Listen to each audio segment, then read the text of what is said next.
Bon les gars, on se retrouve aujourd'hui pour une nouvelle vidéo, j'espère que vous allez bien. Là actuellement, ça va, c'est passé, mais j'ai vraiment pris tarif, j'ai vraiment pris un gros coup durant cette période-là, quand je suis tombé en dépression. Ça me tenait à cœur de vous l'expliquer parce que aussi moi ça me permet de voir qu'il y a quelques années en arrière, j'étais vraiment plus bas que sous terre, tu vois ce que je veux dire? Et que maintenant où je suis actuellement, bah, je suis content de ce que j'ai fait pour en sortir de la dépression. Donc je vais vous expliquer un peu mon parcours durant ma jeunesse et je veux vous montrer en fait les choses qui ont fait que je sois tombé en dépression. Depuis tout petit, je baigne dans le monde du football, ok? Genre dès que je suis né, mon père il m'a mis un maillot de foot du Real avec un ballon. Dès le premier moment, dès que je suis né vraiment, c'est un truc de ouf. Et en fait ce qui se passe c'est que durant toute mon enfance, j'étais toujours dans le sport élite, ça veut dire au plus haut niveau. Je vivais tout le temps pour le foot. Je me réveillais, je pensais foot. Donc là, tu rigoles pas, hein. C'était vraiment ça. Et donc là, on va rentrer dans le avant la dépression, ok? J'étais dans le plus grand club de Genève, qui est vraiment le plus grand club, entre guillemets. Et bah, en fait, ils m'ont viré dû à ma taille, parce que j'ai toujours été petit en taille. Vraiment, toujours. Depuis tout petit, j'étais toujours le plus petit de la classe. Et là, en fait, cette période-là, ce club-là recherchait que des grands en taille. Ça veut dire qu'ils voulaient changer le club, toute l'inertie du club, toute la mentalité du club allait changer. Et en fait, ils voulaient garder que les plus grands. C'est-à-dire que tu pouvais être bon techniquement, etc. Mais si tu n'étais pas grand, tu n'avais plus ta place dans ce club-là. Et eux m'avaient fait comprendre comme quoi ils mettaient dans le second club, entre guillemets, le plus fort de Genève. Et qu'après, dès que j'allais grandir, ils allaient me reprendre, ok? Mais moi, en fait, quand tu me dis ça, même si un jour je grandis et que vous seriez venu me reprendre, je serais jamais venu. Parce que d'où tu te permets de dire ouais, je t'enlève parce que t'es petit en taille. C'est pas une excuse, tu vois. Si vraiment, admettons, il m'avait dit ouais, écoute, t'es pas bon, on te vire. Je préfère que tu me dises ça que tu me dises ouais, t'es petit. C'est la cause du pourquoi on te vire, ok? Peut-être que j'étais pas bon, peut-être c'était ça, peut-être que c'était vraiment vrai le fait de ma taille, je sais pas du tout. Mais dans tous les cas, je sais très bien, je savais au fond de moi que jamais j'allais revenir. Et ça vraiment, ça m'a pas blessé, ok? C'est pas ça réellement qui m'a blessé, mais vas-y, ça m'a un peu saoulé. Tu vois ce que je veux dire? Donc après, je suis parti donc au deuxième club, entre guillemets, le plus fort de Genève. Donc là, j'étais en sport-études. Et en fait, je me réveillais le matin, il était 6 heures environ. Je préparais mon sac de foot, j'ai un gros sac de foot, mon sac d'école, j'allais à l'école. À midi, j'avais entraînement ou études surveillées avec toute l'équipe. Et le soir, j'avais entraînement. Ok, et ça c'était tous les jours de la semaine, je crois que j'avais juste un jour de repos, un truc comme ça. Donc là, vraiment, j'étais à fond dans le foot, etc. Et quand je rentre dans ce club-là, la dinguerie, je vous promets, c'est là où ça a commencé. J'ai rencontré un entraîneur, mais lui vraiment, lui il m'a fait voir toutes les couleurs, hein. Au tout début, tout se passe bien, ok, l'entraîneur il me fait jouer tout le temps, ok, je suis titulaire, etc. Et à un moment donné, d'un coup, je sais pas ce qui se passe, un jour, du jour au lendemain, l'entraîneur il vrille, hein, je comprends pas pourquoi. J'étais en train de me doucher avec mes coéquipiers. Et là, il y a un gars, il arrive, il me fait ouais, tu sais pas quoi, l'entraîneur là, il est arrivé, il a pris tes chaussures, tes crampons de foot, ok, et il les a jetés à la poubelle devant nous tous. Puis ça, j'étais en train de me doucher avec les potes, puis il me regarde, puis mes potes ils me disent ouais, c'est quoi ce bordel? Donc moi je me dis ok, c'est bizarre quand même. Je sors de la douche, je vois dans la poubelle, je vois quoi? Je vois mes crampons.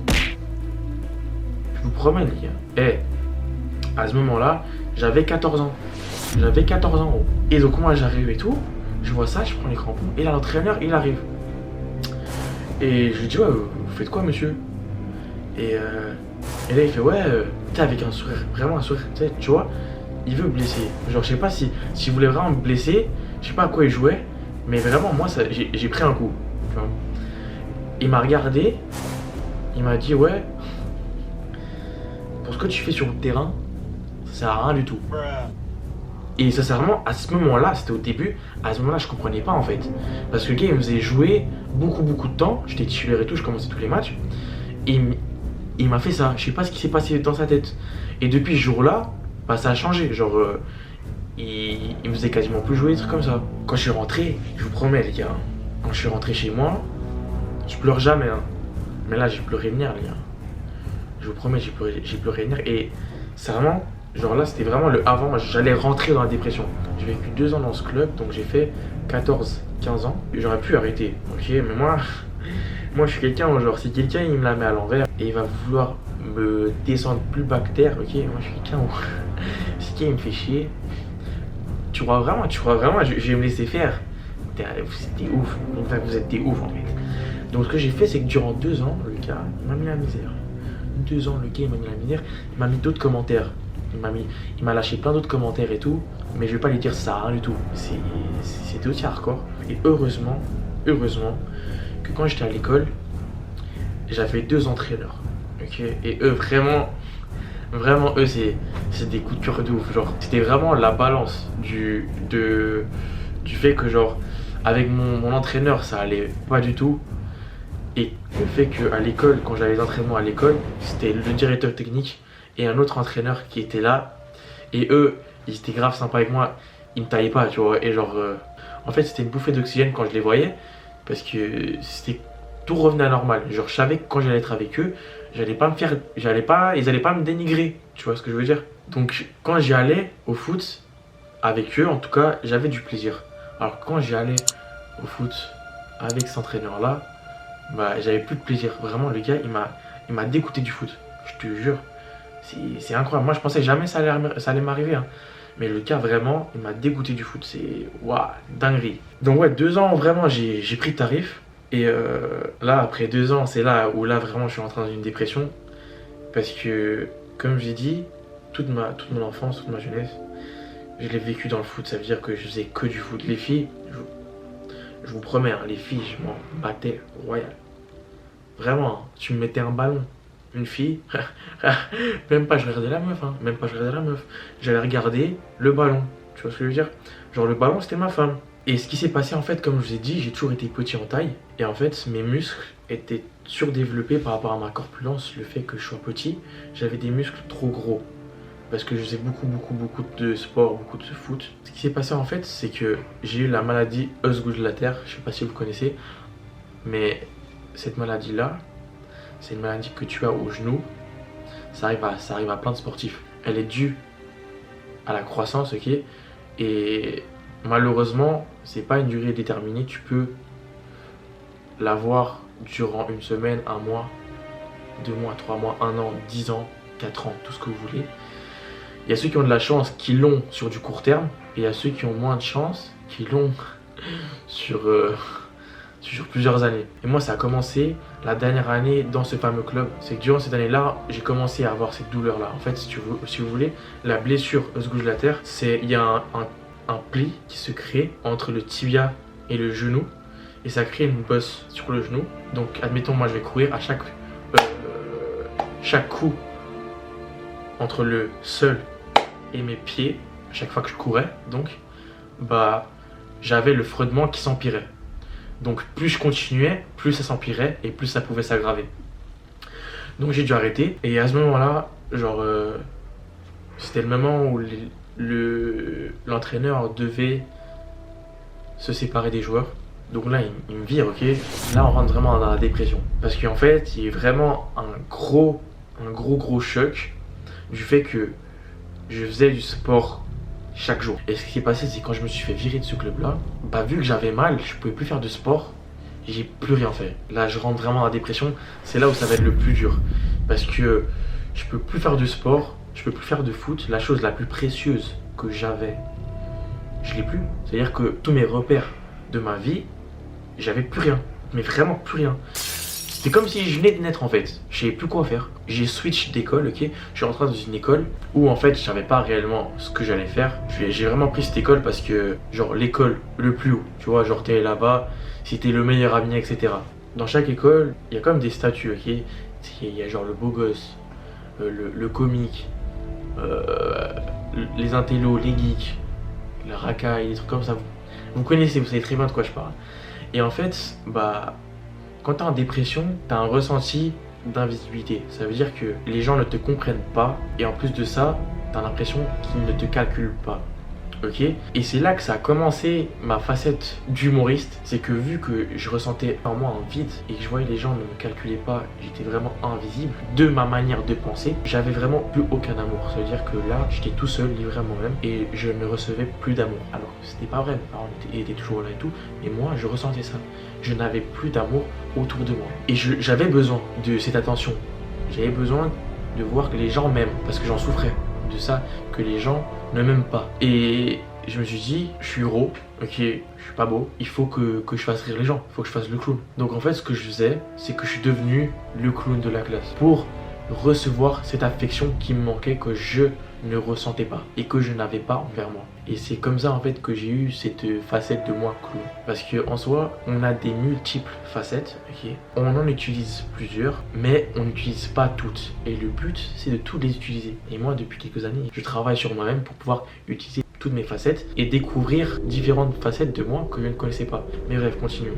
Et en fait, cette période-là, j'ai commencé à me mettre dans les jeux vidéo. Et entre nous, hein, quand tu commences les jeux vidéo, tu manges pas des légumes, hein, tu manges pas des carottes. C'est plutôt tu sors de l'école, tu te mets devant ton PC, tu prends des chips, des biscuits, tu bois pas de l'eau bien évidemment, tu bois du coca, thé froid, etc. Vraiment c'était une dinguerie, c'était un cercle vicieux, j'ai commencé à prendre du poids, je suis devenu gros, c'était vraiment hardcore genre. Mes parents ne me connaissaient plus. Et en fait, durant ces années-là, quand j'étais même dans le club à Carouge, le fait que moi j'étais mal, je le transmettais à mes parents et eux ils subissaient tout à la maison. Ça veut dire que je m'engueulais avec eux, je criais sur mes parents. Je rentrais chez moi, je vous promets les gars, je prenais les armoires, je tapais dedans fort, tu vois. Ou des fois j'avais les larmes aux yeux de nerfs, des trucs comme ça. Et là, en fait, le fait que là je fasse plus rien, c'était encore pire. Ça veut dire que je leur parlais même plus. Je rentrais chez moi, jeux vidéo, manger, je dormais. Mes parents faisaient à manger, je parlais pas avec eux, j'allais dormir. Le lendemain, la même chose, je me réveillais, j'allais à l'école. Je travaillais même pas pour l'école parce qu'à un moment donné, j'ai un recul. Je me suis dit, vas-y, cette école n'est pas faite pour moi, j'aime pas du tout. J'ai arrêté de travailler. Je continue à faire les jeux vidéo, tac, même routine. Vraiment le geek, mais vraiment pur et dur, hein. Pur et dur. Et ça, j'avais 16 ans. 2015 à 2017, ça a fait environ 1 an et demi, j'étais vraiment dans une dépression dure où je faisais plus rien de ma vie, je faisais que jouer aux jeux vidéo et je prenais que du poids, que du poids, que du poids. Je faisais plus de sport, les gars, je faisais vraiment plus de sport. Donc là, je tombe dans la période où je suis aux jeux vidéo, je suis frustré, je parle plein à mes parents, je leur fais vivre vraiment un calvaire. Vraiment à la maison, c'est du grand n'importe quoi. Et ça, je me rends pas compte, en fait. Je me rends pas compte que je les fais souffrir parce que moi, je souffre. Ok?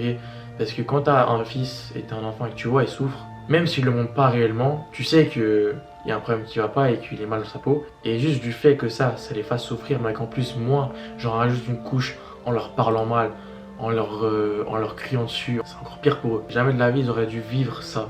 Parce que moi j'ai vécu une chose pas atroce, tu vois, parce que c'était pas atroce. Il y a plein de personnes qui vivent des choses nettement pires que moi, tu vois ce que je veux dire.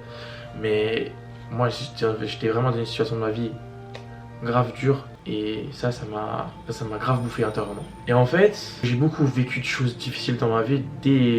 Même quand j'étais bébé, j'ai subi beaucoup d'opérations, etc. Et là un jour, là, j'ai un anniversaire de famille. Et là, il y a mon oncle. Il me regarde droit dans les yeux. Et il me dit, Mathias, tu me déçois. Je t'ai jamais vu comme ça. Mais là, entre nous, t'es gros. T'es en surpoids. Je sais pas ce que t'as fait, mais change ta vie. Parce que là, tu ressembles à rien du tout. Gros choc. Il m'a fait comprendre que ça n'allait plus. Depuis ce jour-là, je vous promets, les gars. Je me suis dit, c'est bon, t'arrêtes tout. Refocus-toi. C'était perdu. Promets, hein, j'étais perdu. Ce que j'ai fait, c'est que j'ai arrêté de manger comme du n'importe quoi. J'ai rationné mes repas. J'ai repris le sport. En moins d'1 an, j'ai perdu tout le surpoids que j'avais pris dû à ma dépression. Vous vous souvenez de la blessure que je vous ai dit, le œuf de la terre. La blessure de ce de la terre. Bah, je l'ai eu pendant 3 ans. Durant cette période de 3 ans, il est arrivé un moment donné où j'ai grandi en quelques mois. D'un coup, j'ai grandi. Je suis passé de tout petit à 1,80. Et en fait, à ce moment-là, donc en 2018, j'avais 18 ans. Là, j'avais tout perdu, tout le poids. Là, sur le petit vide, tu connais, mais ça fait plaisir, c'est parce que moi je le veux. Mais j'avais perdu tout le gras que j'avais. Physiquement parlant, j'étais bien, ok. Mais intérieurement parlant, j'étais pas bien. ça allait mieux du fait que physiquement parlant, ça aille mieux, je me sentais mieux avec moi-même, mais intérieurement parlant, j'étais pas encore guéri. Et je me suis dit, cultive-toi, apprends, c'est ultra important. Je suis sûr que ça va te changer. Et je me suis dit, bah tu sais quoi, achète des livres, intéresse-toi au développement personnel, tout ce qui est marketing, création de business, etc. Parce que ça peut grave t'intéresser. J'achète 2-3 livres et je vous promets, grosse claque, les gars, grosse claque. Des livres de base, je lisais pas, j'aimais pas lire, ok. Premier livre que je lis, développement personnel, je vous promets les gars, 500 pages, les gars, je les ai killés en même pas une journée, j'ai passé la journée à lire le livre. C'était incroyable, je lisais, en fait, ça, j'avais de l'émotion, je ressentais des émotions en me disant, waouh, si j'avais su ça avant, ça aurait été une dinguerie. J'avais tellement d'émotions en fait que le livre, je lisais au calme, vraiment au calme. J'ai commencé à lire 1 livre, 2 livres, 3 livres, 4 livres, 5 livres, 6 livres, des dizaines de livres. Depuis mes 18 ans, c'est les années les plus productives de ma vie. C'est là où je me suis instruit le plus. Je vous promets, j'ai plus appris en 1 an et demi, 2 ans de vie que quand je suis allé à l'école. Je vous le dis entre nous, mais moi, de ce que j'ai appris en 1 an et demi, 2 ans, j'ai plus appris que 18 ans de ma vie, les gars. Bon, rendez-vous compte, ok, j'ai appris plein de choses. Je suis devenu thérapeute, je suis devenu expert en création de sites web, tout ce qui est de marketing digital, etc. Je me suis formé là-dedans. J'ai acquis énormément d'aptitudes dans ça. C'est grave quelque chose qui m'intéresse. Que ça soit maintenant, grâce à YouTube aussi, montage vidéo, créativité, elle s'est surdéveloppée grâce au fait que je fasse des vidéos YouTube. Imaginez-vous le truc. En 1 an et demi, ok, je me suis formé. J'avais des élèves en troisième année d'université en marketing. C'était des élèves à moi. Ça veut dire que moi, je leur apprenais des choses qu'ils n'apprenaient pas à l'école, à l'université. Alors que ces choses-là, c'est les choses les plus importantes dans le marketing. Parce que faut savoir que le marketing, c'est quelque chose qui peut varier en une semaine. Et en fait, malheureusement, dans le système d'aujourd'hui, c'est que dans une école, tu ne peux pas suivre la vie active. La vie active, en fait, c'est le travail. Et en fait, le marketing, tellement ça peut changer vite, l'école, malheureusement, ne peut pas suivre l'évolution du marketing. Et c'est ça que je leur disais, en fait. C'est que c'est bien beau d'être à l'école, à l'université, mais si toi, tu apprends des techniques d'il y a des années en arrière, tu vas sortir de ton école, tu vas arriver dans un taf, et eux, ils auront les manières de faire de 2020 et toi tu auras des manières de faire. Donc tu seras totalement perdu. Donc tu devras reapprendre une nouvelle technique d'apprentissage. Et donc j'ai commencé à avoir des élèves plus âgés que moi ou plus jeunes, ça dépendait. Et je leur apprenais tout ce que moi j'avais appris. Bien évidemment, je me forme continuellement. Donc là j'apprends d'autres choses, etc. Mon réseau de contacts dans tout ce qui était business, il s'est amplifié sur toute cette planète, ok. Donc il y avait du réseau en Amérique, en France, en Belgique, en Thaïlande, etc. Et en fait, en 1 an et demi, j'étais épanoui. Ça veut dire que ça faisait 3-4 ans, j'étais pas aussi heureux avec moi-même. Et tout ça parce que j'ai commencé à lire des livres. Et par rapport au foot, je me suis rendu compte, en fait, dû à cette blessure-là, qu'il y avait plein d'autres choses plus belles que le foot et que j'ai pas besoin nécessairement du foot pour avancer dans ma vie. Maintenant, j'aimerais parler de YouTube. J'ai commencé YouTube parce que durant cette période obscure de ma vie, quand j'étais en dépression, bah, ce qui me remontait le moral, en fait, c'était les vidéos de motivation qu'il y avait sur YouTube, mais aussi toutes les vidéos de prank, tous les youtubeurs qui me faisaient rire. Et je me suis dit qu'un jour, une fois dans ma vie, moi, je ferai comme eux et je redonnerai le smile à toutes les personnes qui étaient dans ma situation ou toutes les personnes qui ont des problèmes dans leur vie. Parce que je sais très bien que quand tu finis une journée de travail, tu es fatigué, etc. et que tu rentres chez toi et tu as ta vidéo qui te fait plaisir de youtubeur qui va faire rigoler les gens et que tu sais au fond de toi que tu as passé une mauvaise journée mais que ce gars-là que tu regardes te fait rire et qui te fait passer un super bon moment, ça te redonne le smile. Et moi, ce que je voulais faire, c'est que je voulais être ce youtubeur. Donc je me suis juré un jour que dès que j'irai mieux, je deviendrai youtubeur pour faire rire toutes les personnes qui ont des problèmes dans leur vie pour qu'ils aillent mieux. Et c'est pour ça que je suis entre guillemets, youtubeur. Même si, vas-y, je fais 200 vues, 300 vues, c'est rien du tout. Mais je suis youtubeur, entre guillemets. Et même si c'est 200, 300 vues, je procure du plaisir, je fais rire des personnes. Et ça me fait grave plaisir en fait. Je ressens en fait de l'amour dans vos commentaires. Ça veut dire que moi, ce qui me fait kiffer, c'est les interactions que j'ai quand je tourne les vidéos avec les gens.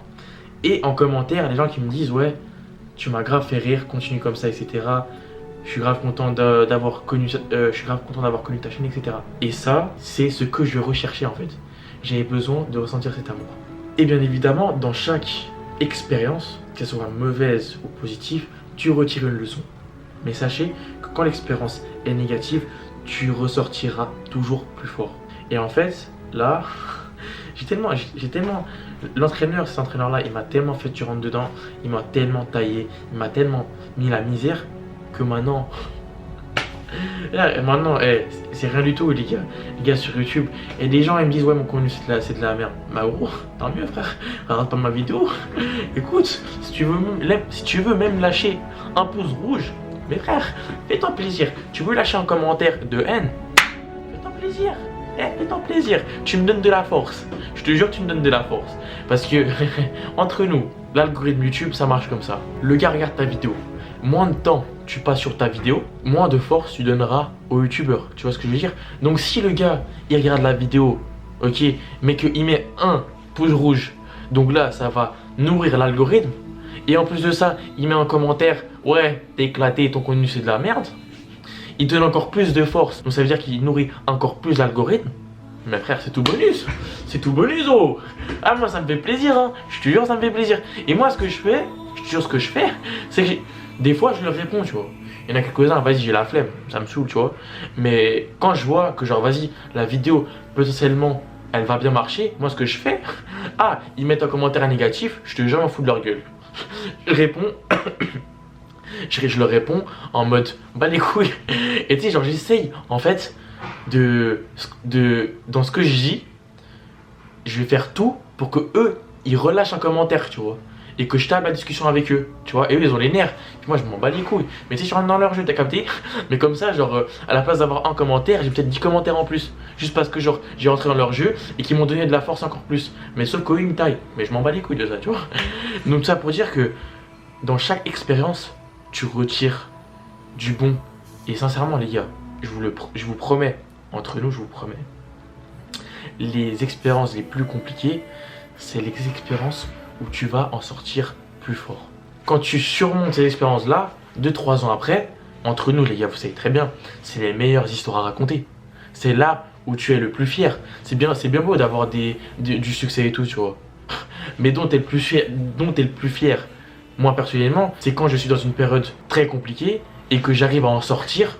Là pour moi c'est une dinguerie. Pour moi je me dis les gars, je suis plus bas que sous terre et j'arrive à en sortir. C'est la meilleure réussite, tu vois. C'est bien beau de genre d'avoir, je sais pas, d'être élu meilleur joueur, des trucs comme ça. Parce que j'en ai des trophées. J'en ai des trophées, ouais, meilleur joueur du tournoi, etc. Mais gros, ça n'a rien à voir par rapport à la satisfaction que tu as quand tu sors d'une période ultra compliquée. Ça n'a rien à voir. Ça n'a rien à voir. Et je vous le dis, là maintenant, comme je l'ai dit, je suis grave heureux d'avoir passé par cette étape-là. Je remercie l'entraîneur d'avoir été comme ça, parce que maintenant, je suis devenu une personne beaucoup plus forte. Tout ça pour dire que les gens qui me regardent maintenant, ok, et qui sont dans la situation que moi je vivais avant, donnez tout ce que vous pouvez pour pouvoir en ressortir. Ça serait bête de rester dans ce cercle vicieux, parce que c'est totalement un cercle vicieux.